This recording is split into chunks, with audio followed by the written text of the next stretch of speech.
Hi hello welcome back to our channel.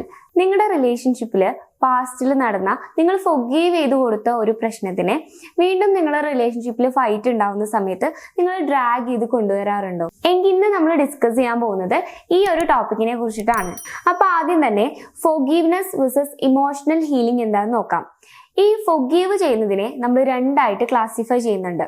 First one verbally ഉള്ള ഫൊർഗീവ്നെസ്സും രണ്ടാമത്തേത് emotionally ഉള്ള ഫൊർഗീവ്നെസ്സും. ഈ വേർബലി ഉള്ള ഫൊർഗീവ്നെസ് എന്ന് പറയുന്നത് ആർക്ക് വേണമെങ്കിലും ചെയ്യാൻ പറ്റുന്ന ഒരു കാര്യമാണ്. അതായത് ഇപ്പൊ നമ്മളോട് ഒരാൾ ഒരു തെറ്റ് ചെയ്ത് കഴിയുമ്പോൾ അയാളോട് നമ്മൾ പറയാണ്, ഓക്കെ അത് കുഴപ്പമില്ല, ഞാനത് ക്ഷമിച്ചു. ഇതിനെയാണ് നമ്മൾ വേർബലി ഉള്ള ഫൊർഗീവ്നെസ് എന്ന് പറയുന്നത്. ഇനി ഇമോഷണലി ഉള്ള ഫൊർഗീവ്നെസ് എന്താന്ന് വെച്ച് കഴിഞ്ഞാല് നമ്മളോട് ഒരാൾ ഒരു തെറ്റ് ചെയ്തു, അത് നമുക്ക് ഹേർട്ടായി, അതിനെ നമ്മൾ മനസ്സിലാക്കി അതൊരു തെറ്റാണെന്നും അയാൾക്ക് അതിൽ റിഗ്രറ്റ് ഉണ്ടെന്നും നമ്മൾ കംപ്ലീറ്റ് ആയിട്ട് മനസ്സിലാക്കി നമ്മൾ ഫൊർഗീവ് ചെയ്ത് കൊടുക്കുന്നതിനാണ് ഇമോഷണൽ ഫൊർഗീവ്നെസ് എന്ന് പറയുന്നത്. പക്ഷെ ഈ ഒരു ഇമോഷണൽ ഫൊർഗീവ്നെസ് ഒരിക്കലും പെട്ടെന്ന് ചെയ്യാൻ പറ്റുന്ന ഒരു കാര്യമല്ല. അത് കുറച്ച് ടൈം എടുക്കുന്ന പ്രോസസ്സാണ്.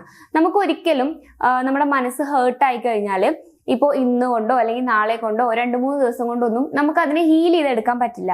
അതിന് കുറച്ച് ടൈം എടുക്കും. അങ്ങനെ കുറച്ച് ടൈം എടുത്ത് നമ്മൾ ഹീൽ ആയതിനു ശേഷം ഫൊർഗീവ് ചെയ്ത് കൊടുക്കുന്നതാണ് എപ്പോഴും നല്ലത്. ഒരു റിലേഷൻഷിപ്പിൽ പലപ്പോഴും ഒരു മിസ്റ്റേക്ക് സംഭവിച്ചു കഴിയുമ്പോൾ നമുക്ക് അയാളോടുള്ള ആ ഒരു ഇഷ്ടം കൊണ്ട് അല്ലെങ്കിൽ ആ ഒരു റിലേഷൻഷിപ്പ് ബ്രേക്ക് ചെയ്യാനുള്ള ബുദ്ധിമുട്ട് കൊണ്ട് നമ്മൾ വേർബലി അയാൾക്ക് ക്ഷമിച്ചു കൊടുക്കാറുണ്ട്.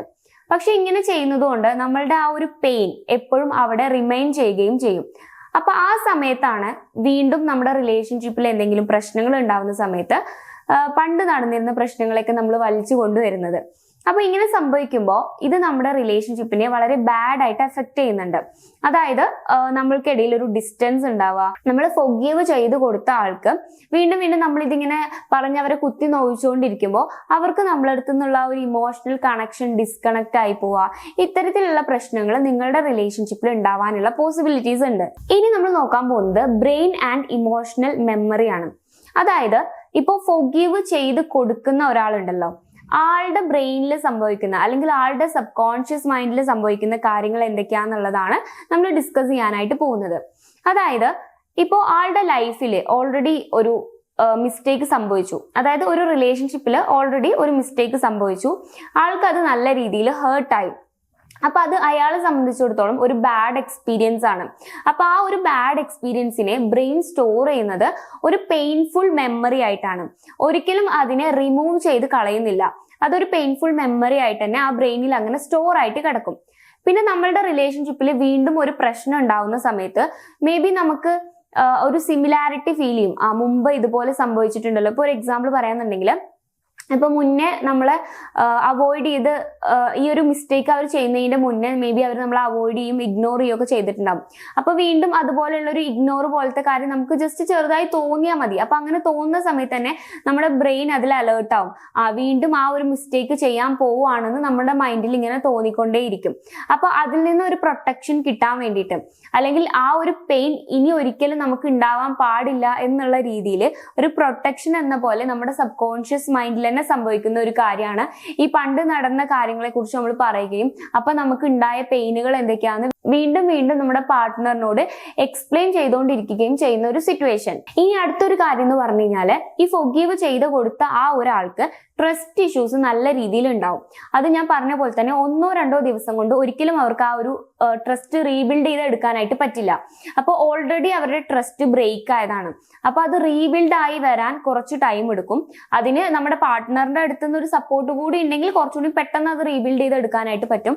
അല്ലാന്നുണ്ടെങ്കിൽ ഗ്രാജുവലി കുറച്ച് ടൈം എടുക്കുന്ന ഒരു പ്രോസസ്സാണത്. അപ്പൊ അതുകൊണ്ട് തന്നെ വീണ്ടും ഒരു ഫൈറ്റ് ഉണ്ടാവുന്ന സമയത്ത് മേ ബി അവർ നിങ്ങളുടെ അടുത്ത് പറയുന്നൊക്കെ ഉണ്ടാവും, ഞാൻ ട്രസ്റ്റ് ചെയ്യുന്നുണ്ട്, എല്ലാം പഴയ പോലെ ആയി എന്നുള്ളത്. പക്ഷെ അവരുടെ ഉള്ളിൽ ഇപ്പോഴും ആ ഒരു കൺഫ്യൂഷൻ അല്ലെങ്കിൽ ട്രസ്റ്റ് ചെയ്യാനുള്ള 100% നമ്മളെ ട്രസ്റ്റ് ചെയ്യാനുള്ള ഒരു ബുദ്ധിമുട്ട് ഉണ്ടായിരിക്കും എന്നുള്ളതാണ്. ഇനി നമ്മൾ നോക്കാനായിട്ട് പോകുന്നത് എങ്ങനെയാണ് ഈ ഒരു പ്രശ്നത്തിനെ സോൾവ് ചെയ്യേണ്ടത്, എങ്ങനെയാണ് ഇതിനെ ഹാൻഡിൽ ചെയ്യേണ്ടത് എന്നുള്ളതാണ്. അതിൽ ഫസ്റ്റ് പോയിന്റ് ആണ്, നിങ്ങൾ ഒരാൾക്ക് ഫൊർഗീവ് ചെയ്ത് കൊടുക്കാൻ പോവുകയാണെങ്കിൽ നിങ്ങൾ കംപ്ലീറ്റ് ആയിട്ട് ഹീൽ ആയതിനു ശേഷം മാത്രം അയാൾക്ക് ഫൊർഗീവ് ചെയ്ത് കൊടുക്കുക. ഇനിയിപ്പോ നിങ്ങൾക്ക് പൊറുക്കാൻ പറ്റാത്തൊരു തെറ്റാണ് അവർ നിങ്ങളോട് ചെയ്തതെന്നുണ്ടെങ്കിൽ നിങ്ങൾ അവരോട് പൊറുക്കാതിരിക്കുക, ആ റിലേഷൻ അവിടെ വെച്ച് ബ്രേക്ക് ചെയ്യുക. അല്ലാതെ നിങ്ങൾ ആ ഒരു റിലേഷനിലുള്ള കമ്മിറ്റ്മെന്റ് കൊണ്ട് അല്ലെങ്കിൽ ആളോടുള്ള ഒരു ഇഷ്ടം കൊണ്ട് നിങ്ങൾക്ക് പൊറുക്കാൻ പറ്റാത്ത ഒരു തെറ്റ് നിങ്ങൾ വെർബലി ഫൊർഗീവ് ചെയ്തുകൊണ്ട് ആ റിലേഷൻഷിപ്പ് കണ്ടിന്യൂ ചെയ്യുകയാണെന്നുണ്ടെങ്കിൽ ഇതുപോലെ തന്നെ വീണ്ടും പ്രശ്നങ്ങൾ ഉണ്ടാകുമ്പോൾ നിങ്ങൾ അത് ഡ്രാഗ് ചെയ്ത് കൊണ്ടുവരികയും അവരെ കുത്തി കുത്തി നോയിപ്പിക്കുകയും ചെയ്യും. അപ്പൊ അതുകൊണ്ട് തന്നെ അവർക്ക് ഇതൊരു ബേർഡൻ ആയിട്ട്, ഈ റിലേഷൻ തന്നെ ഒരു ബേർഡൻ ആയിട്ടാണ് അവർക്ക് ഫീൽ ചെയ്യുക. അത് നിങ്ങളെ രണ്ടുപേരുടെയും ഫ്യൂച്ചറിന് അത്ര നല്ലതല്ല. ഇനി വേറൊരു കാര്യം എന്ന് പറഞ്ഞു കഴിഞ്ഞാൽ, ഇപ്പൊ നിങ്ങൾക്ക് ഫോർഗീവ് ചെയ്ത് കൊടുക്കാൻ പറ്റും, പക്ഷെ കുറച്ച് ടൈം വേണം. ഇങ്ങനെയുള്ള ഒരു കേസ് ആണെന്ന് വിചാരിക്കുക. അപ്പൊ നിങ്ങൾ അവരോട് വെർബലി പറയുക, ഞാൻ നിങ്ങൾക്ക് ഫോർഗീവ് ചെയ്ത് തന്നിട്ടുണ്ട്, പക്ഷെ എനിക്ക് ഉള്ളിൽ ഈ ഒരു പെയിൻ ഉണ്ട്, അതുകൊണ്ട് എനിക്ക് കുറച്ച് ടൈം വേണം. അതുകൊണ്ട് ആ ഒരു ടൈമിൽ നിങ്ങൾ നിങ്ങളുടേതായിട്ടുള്ള ഒരു സ്പേസ് കണ്ടുപിടിക്കുകയും ആ ഒരു ഹീലിംഗ് പ്രോസസ്സ് നിങ്ങൾ തന്നെ ചെയ്യുകയും ചെയ്യാം. ആ ഒരു ഹീലിംഗ് പ്രോസസ്സിന് അവരുടെ അടുത്ത് നിന്ന് സപ്പോർട്ട് ഉണ്ടെങ്കിൽ അതും ഒന്നുകൂടെ ബെറ്റർ ആണ്. ഇനി രണ്ടാമത്തെ ഒരു പ്രോസസ്സാണ് ട്രസ്റ്റ് റീബിൽഡ് ചെയ്യുക എന്നുള്ളത്. ഇത് പാസ്റ്റിൽ മിസ്റ്റേക്ക് ചെയ്ത ആൾക്ക് ഒന്നുകൂടി എഫേർട്ട് എടുത്ത് ചെയ്യാൻ പറ്റുന്ന ഒരു കാര്യമാണ്. അയാളാണ് ഇതിന് ഇനീഷ്യേറ്റീവ് എടുക്കേണ്ടത്. അതായത് നമ്മളുടെ പാർട്ട്ണർക്ക് നഷ്ടപ്പെട്ട ആ ഒരു ട്രസ്റ്റ് റീബിൽഡ് ചെയ്ത് എടുക്കേണ്ടത് അയാളുടെ റെസ്പോൺസിബിലിറ്റി ആണ്. അപ്പോൾ അതിന് ഒരുപാട് വഴികളുണ്ട്. നമ്മൾ അത് ഡിസ്കസ് ചെയ്തുകൊണ്ട് ഒരു വീഡിയോ നമ്മുടെ ചാനലിൽ മുന്നേ അപ്ലോഡ് ചെയ്തിട്ടുണ്ട്, നിങ്ങൾക്ക് വേണമെങ്കിൽ അത് റെഫർ ചെയ്യാവുന്നതാണ്. ഇനി മൂന്നാമത്തെ പോയിന്റ് ആണ്, നമ്മൾ കറന്റ്ലി നടന്നുകൊണ്ടിരിക്കുന്ന ആ ഒരു പ്രശ്നത്തിൽ മാത്രം ഫോക്കസ് ചെയ്യുക. പക്ഷെ പല റിലേഷൻഷിപ്പിലും അങ്ങനെ സംഭവിക്കാറില്ല. ഒരു ഫൈറ്റ് ഉണ്ടാകുമ്പോൾ അവരിൽ പാസ്റ്റിൽ നടന്നിട്ടുള്ള എല്ലാ പ്രശ്നങ്ങളും അവര് കൊണ്ടുവരാറുണ്ട് ആ ഒരു പ്രശ്നത്തിലേക്ക്. എന്നിട്ട് ആ ഒരു പ്രശ്നത്തിനെ ഭയങ്കര വലിയൊരു കോംപ്ലിക്കേറ്റഡ് ആയിട്ടുള്ള ഒരു പ്രശ്നമാക്കിയിട്ട് മാറ്റാറുണ്ട്. സോ നിങ്ങൾ അങ്ങനെ ഒരിക്കലും ചെയ്യരുത്. നിങ്ങൾ കറന്റ്ലി നടന്നുകൊണ്ടിരിക്കുന്ന ആ ഒരു പ്രശ്നത്തെ കുറിച്ച് ഡിസ്കസ് ചെയ്യുക, അതെങ്ങനെ സോർട്ട് ഔട്ട് ചെയ്യാന്നുള്ളതിനെ കുറിച്ച് മാത്രം സംസാരിക്കുക. പാസ്റ്റിൽ നടന്ന കാര്യങ്ങൾ നിങ്ങൾ അപ്പോ തന്നെ വിട്ട് കളയേണ്ടതാണ്. ഇനി നിങ്ങൾ മനസ്സിലാക്കേണ്ട ഒരു കാര്യം, നിങ്ങളുടെ പാസ്റ്റിൽ നടന്നിട്ടുള്ള, നിങ്ങൾ ഓൾറെഡി ഫോർഗീവ് ചെയ്ത് കൊടുത്തിട്ടുള്ള ആ ഒരു പ്രശ്നങ്ങളെ നിങ്ങളുടെ പാർട്ട്ണർ വീണ്ടും വീണ്ടും ഫൈറ്റ് ഉണ്ടാകുന്ന സമയത്ത് അത് വലിച്ചു കൊണ്ടുവരുന്നുണ്ടെങ്കിൽ അതൊരിക്കലും അവരൊരു ടോക്സിക് ആയിട്ടുള്ള ആളായതുകൊണ്ടോ അല്ലെങ്കിൽ അവരത് ഇന്റൻഷനലി കൊണ്ടുവരുന്നതല്ല. അത് മീൻ ചെയ്യുന്നത് അവരുടെ ഉള്ളിൽ അൺഹീൽഡ് ആയിട്ടുള്ള മുറിവുകൾ ഇപ്പോഴും ഉണ്ട് എന്നുള്ളതാണ്. അപ്പൊ നിങ്ങൾ ആദ്യം സൊല്യൂഷൻ ഉണ്ടാക്കേണ്ടത് ആ ഒരു കാര്യത്തിനാണ്.